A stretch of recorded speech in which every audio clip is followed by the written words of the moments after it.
Well, I'll start out by saying I'm suffering from some serious performance anxiety after Dr. Vickerstaff. I've never been a minister of anything at all, so I'm used to talking to students in settings, and I hope I can tell you some things to kind of contextualize what we've gone over so far. I thought really that was the most useful thing that I could do. There's a lot of people in this room, I think, who know more about slavery in Auburn specifically than I do. I've done a lot of state and local history, but what I'm going to do is sort of back up a few steps and put in context both this document and slavery in general, so you can understand a little bit better maybe how Auburn fits into a larger picture. This is Meriwether Harvey, and just to show my bona fides, this is the Auburn football team at the time that she was in school. And she wrote this little book in 1907, or article, or thesis, or whatever you would want to call it. And when Dr. Wilson asked me to talk a little bit about that, I was familiar with it, and also wondering what it was that I was going to say about it, because the reality of it is that it's a whitewashing of slavery. There's really not much of any other way to put it.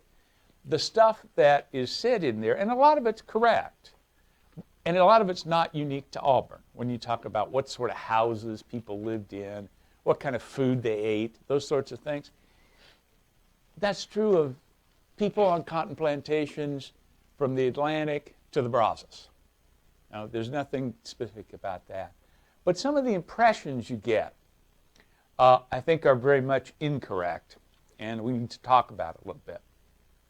This is just actually a short list of some of the things. It is very much a history of slavery from the white perspective. What masters remember about being slaveholders. And to a much more limited extent, what some of the people held as slaves remember about some aspects of slavery.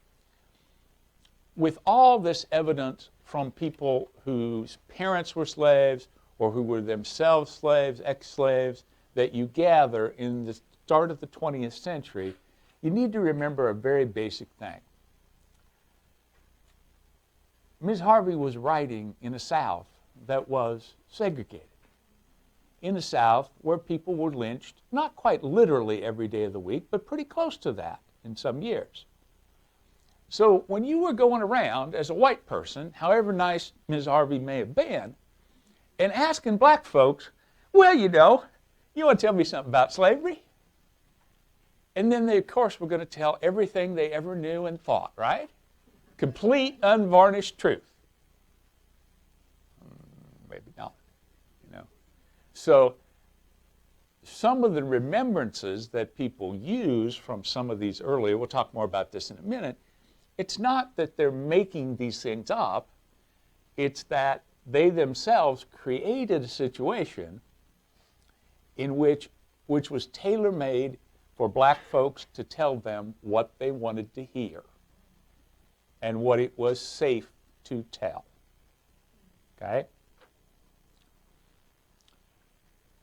She does talk about large slaveholding families, and we'll talk about how typical that was or not in a minute, but a lot that is in there does not apply to what was a much more typical slaveholder, which is somebody who owned a slave or two. I mean, the most numerically largest category of slaveholders is people who own one slave.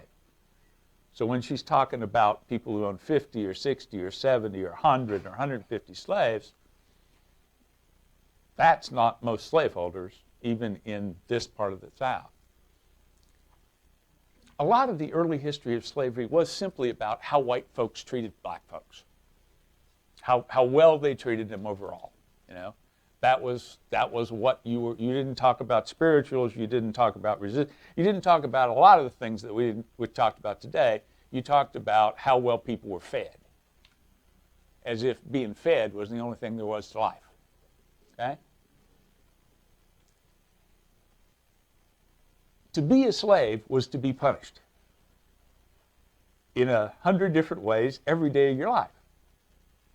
Did people get whipped every single day? No. How much work could you do if you spent all your time whipping all your slaves? Okay. Not too much. How often would you need to be whipped to get the message? 10 times a year? Once in your life? How often would you need to see other people whipped? See other people sold away? See other people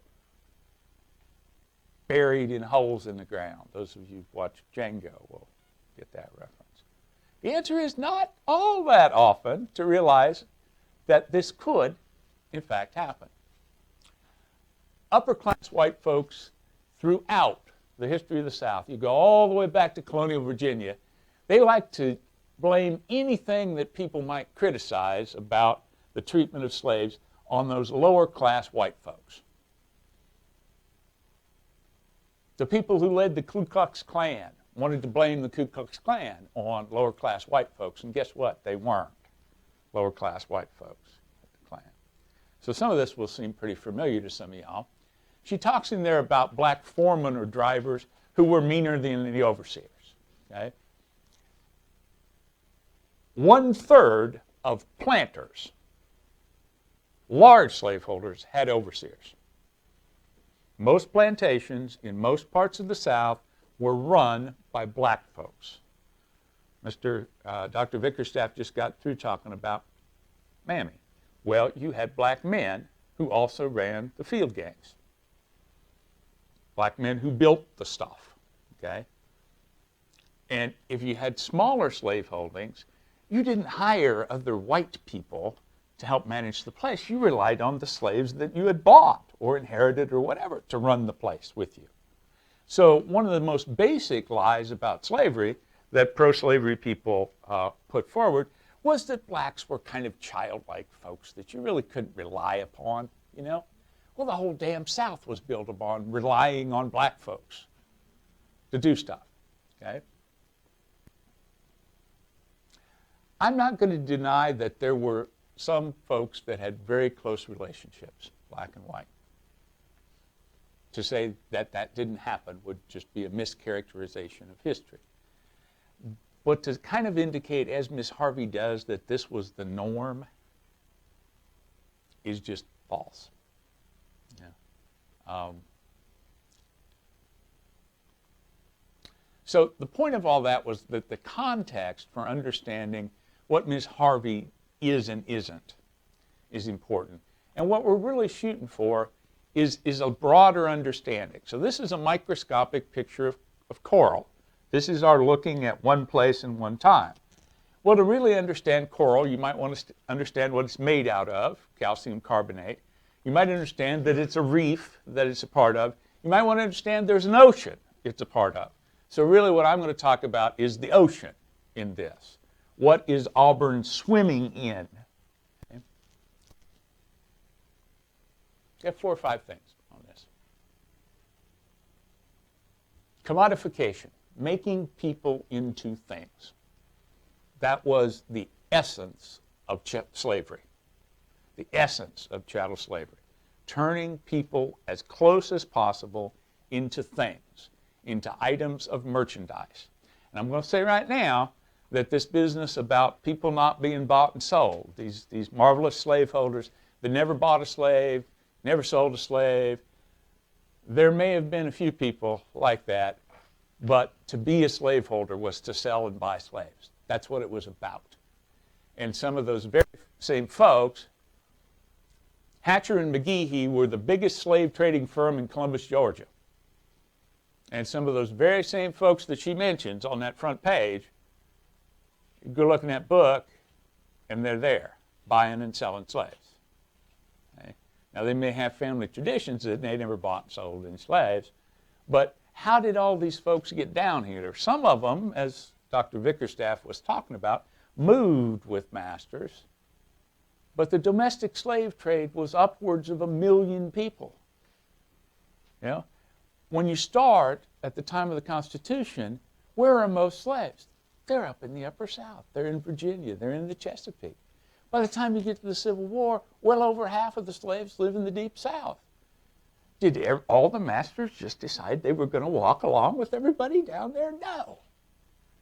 You had a massive operation to trade in slaves. And every time somebody died, slaves were valued and maybe kept by family members, maybe divided out. Every time somebody got in debt, newspapers at the time were filled with estate ads, just like the one Dr. Bickerstaff told you. Entire pages. So this wasn't just something that occasionally happened. Out here at the courthouse, one day a month or one day every 6 months, depending on which court it was, you'd have auctions of slave property ordered by the sheriff. Slavery was about labor, absolutely. It was also about control. Those are patrollers. Now, you know, white folks didn't always do the best with keeping up with their stated regulations and patrols, but a lot of slavery is about what could happen, not what does happen every day of the week, just like we were talking about with whipping. So patrols did patrol the countryside, and people who were out without passes, going back and forth, there were not just the ones mentioned, there were all kinds of slaves who had, as it was called, abroad marriages. On small slave holdings, if you only had 3 or 4 people, that was pretty slim pickings for a husband or a wife. So yeah, you were going to need to look somewhere else. And even larger slave holdings, you've got to remember half those folks at least are children. You know, when you say somebody owns 50 slaves, they might have 20 people that are adults working in the fields. So you had to look around, you had to move around. And this is another thing that we didn't used to realize quite so much. Slaves move around a lot. And it's the same basic rule that I was talking about with other kinds of labor or other kinds of management. Cotton needs to get to market. If you have to send a white person every time something needs to be got from town, every time a wagon needs to be driven, every time some white person wants to come from point A over to point B, you go and get a relative to come and stay 2 weeks. If you had to have a white person ride along every time anybody did that, there wouldn't be time to do anything else. So you give passes to people who go out and perform these functions, people who are slaves, who move around. And this is not even letting the possibility that black folks did all kinds of stuff at night that whites were not aware of, even though they had patrols to try to catch them. Some of you have seen this movie, obviously. We don't have time to go into all of this today, but there were all kinds of ways that folks resisted slavery, psychologically, spiritually. I mean, one of the parts of my book is a lot of work in church records, and we're going to hear more about that in a little bit, so I won't go on with that. Slowing down work, running away. Most people didn't run away to the north. They ran away in close nearby areas, and it happened a lot more than you would think. Sometimes it was just too much to take for a while. And other folks would help you stay out. Down. So in all kinds of different ways, slaves always resisted. And this is why you had slave patrols. And this is why you had white communities go absolutely batshit crazy when there was rumors of an insurrection of some sort. If whites had really believed that black folks were just kind of innocent, childlike people who loved them, then Nat Turner wouldn't have been scary at all. Denmark Vesey wouldn't have been scary at all. Okay. So, again, public records, newspapers, not to mention all kinds of letters, make it clear that white folks were scared. Not always of their own slaves. See, this is a little mental displacement that we do. My slaves love me, and they would never kill me in the middle of the night. But I don't know about those slaves that live next door. God only knows, they might rise up. You know? It's the same kind of displacement where you did have black folks who told the truth to interviewers, but stuff didn't happen to them. we were treated really well, but those folks on the next plantation, they got the hell beat out of them all the time. So it's those nameless other people. Okay. The Confederacy, of course, didn't have a thing to do with slavery. You can ask a lot of people and find that out pretty good. Now, it's true that a lot of the Confederate currency had pictures of slaves working in various ways on it, but that's probably just incidental. Money. Slave property in 1860 was worth money, worth more than all the money invested in railroads in the entire United States, all the money invested in manufacturing, and all the money there was in banks. So you're talking about owning slaves, you're talking about owning extremely valuable property. We need to keep this in mind, and it explains a lot about why white folks didn't give this up easily. Okay? It's Frederick Douglass, famous person, Frederick Douglass was worth about what this snazzy little BMW is worth today, in today's dollars. So every one of those adult slaves that you're talking about, and that were at $700 there, okay, $750,000 is $30-some thousand in today's money. Out of all the wealth there was in the United States, 18% of it was slaves, human beings. That's why I'm talking about commodification. Those people are walking money. They're walking money. How much is that in today's dollars? 10 trillion. $10 trillion.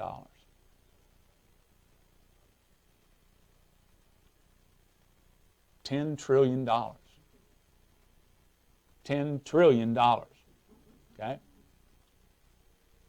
So you could be as chummy as you wanted to be with those slaves you owned, but no slaveholder ever forgot $10 trillion. Slaveholders, indeed, this is a phrase by a pretty famous Southern historian. One of the reasons why you saw all those different spots on the map is because, except for some select places like rice planting, land was incidental. Slaveholders weren't landlords, they were labor lords. All of the personal property in the Chattahoochee Valley in 1860 is about $114 million. The land is about $40 million. Can you guess what most of that $114 million of personal property is? Slaves. Okay? So you could find land a lot of places if you owned the slaves to work it. This area around here is a very enslaved area in terms of the whole South. You sometimes hear, too, that, well, there weren't all that many slaveholders or something like that, Half the population of this area is slaves, okay, which is greater than the population of the whole South, greater than Alabama. Almost half of the white families in this area own slaves. Now, you can say half is not that many slaveholders, but then I'll laugh in your face, So what are we working for? We're working for 100%? For slavery to be important, it has to be $20 trillion and everybody owns a slave? No, I don't think so. About a quarter of people in the whole South, white families, own slaves. This is something you do need to understand. And one of the things that if Harvey were writing this from the perspective of slaves, she's on to something. Because most slaveholders don't own very many slaves. You have to be in this range to be a planter. And the number of people that she's talking about that own 50 plus slaves, less than 100 or 100 plus, is very small. But it's sort of like, I don't know. What is it sort of like? McDonald's has a lot of restaurants. There's only one McDonald's, but it has a lot of restaurants. So one person who owns 150 slaves makes up a large proportion of people being held in slavery. I feel like I'm not saying this very well. So the typical slaveholder, the small slaveholder, doesn't own the typical slave. The typical slave lives on a large plantation because that's just the way the numbers work out. So out of all this evidence, all these millions of people over all this 250 plus years of slavery, what are we really looking at? We're trying to find something that's typical.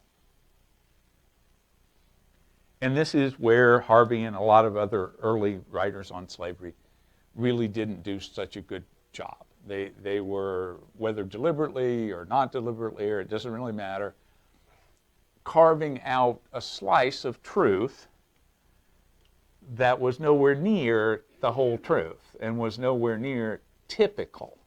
Again, were there, slaveholders that treated their slaves comparatively really well? Sure, there were. Were there black folks and white folks who really did care a lot about each other? Sure. Was that the normal thing? No.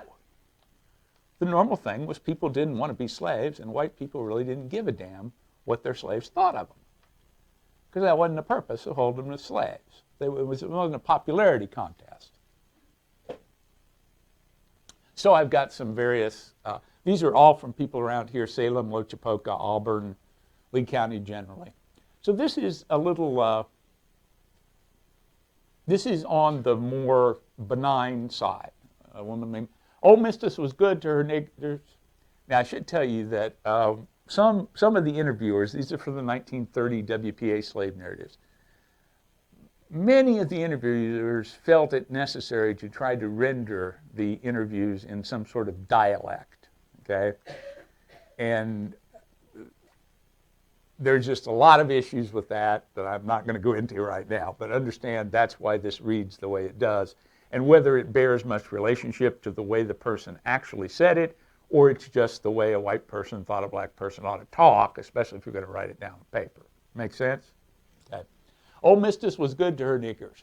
She didn't let the overseer work us in the rain, ne'er when it was too cold. I can't do that. It was too cold, and I never went to bed hungry while I was her slave. Mistress read the Bible to the children. Okay?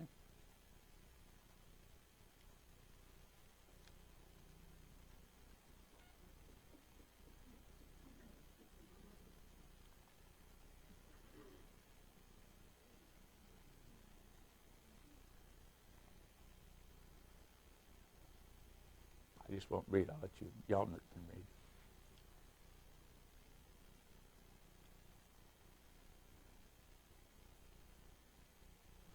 This is one of my favorite phrases in all the, God only knows how many slave narratives I've read. Honey, the only music us knew was the hoe ringing around the cotton plants.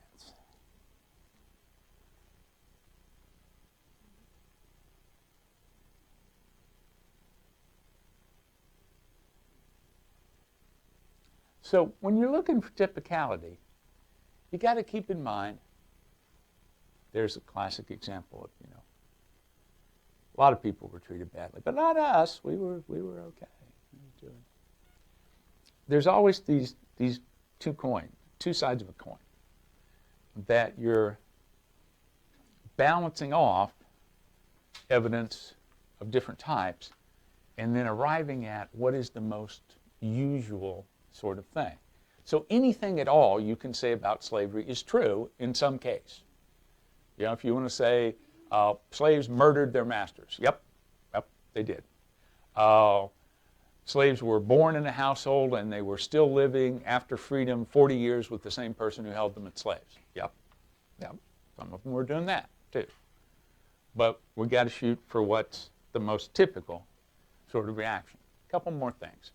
So this is not an Alabamian. It's a man named Thomas Ruffin, who was a court justice in North Carolina. This case is one of the more famous, certainly in the top 5 judicial cases from the Old South, and you'll see why. So I'll let you read the introduction. I'm actually going to read. Does everybody have their a copy of this? Okay. I'm going to read the decision. And before I do, this is, I think, relevant to today. You can talk about the nature of systems. And that's really what I've done.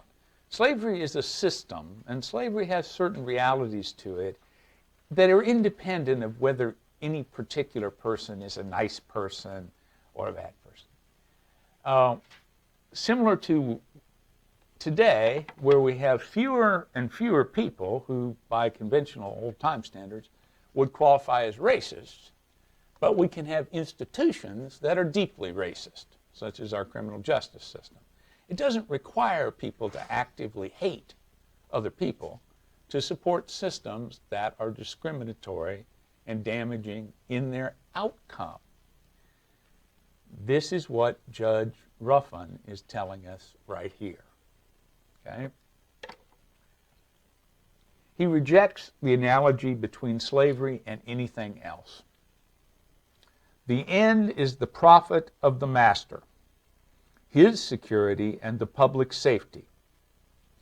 The subject, that is the slave, one doomed in his own person and in his posterity.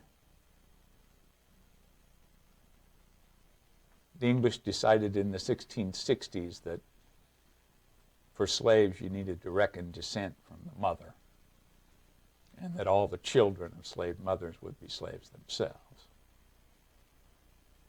To live without knowledge and without the capacity to make anything his own, and to toil that another may reap the fruits.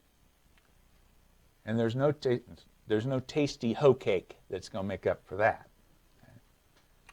What moral consideration shall be addressed to such a being?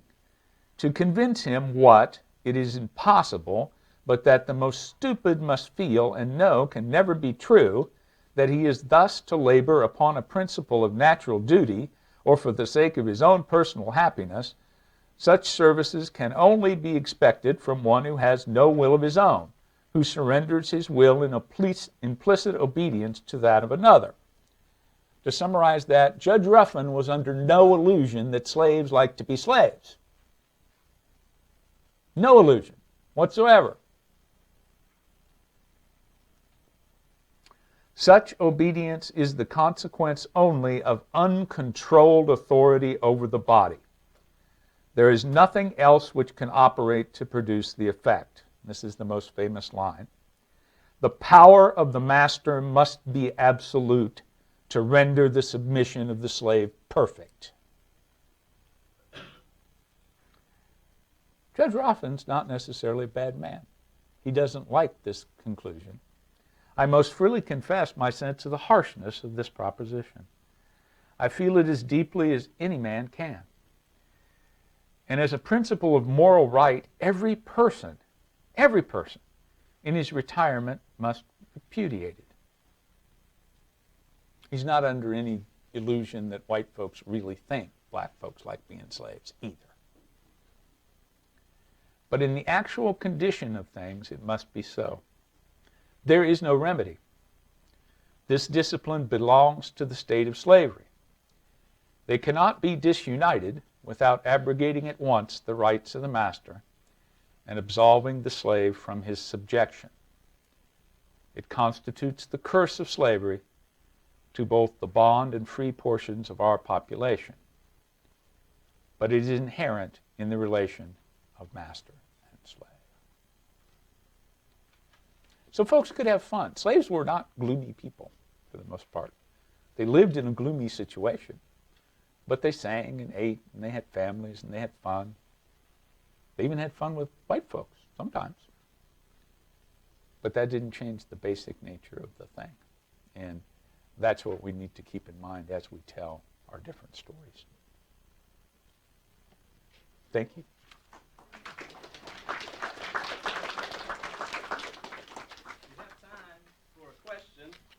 Question for Dr. Carey? A lot of information. You know you're coming to school today, right? I don't know if there'll be a test. Will there be a test? No, well, but No just, test. How many pounds does the average cotton picker pick during the day? It grows over time. You get different. I have a tendency of answering a lot more than you ever want to know when I answer things.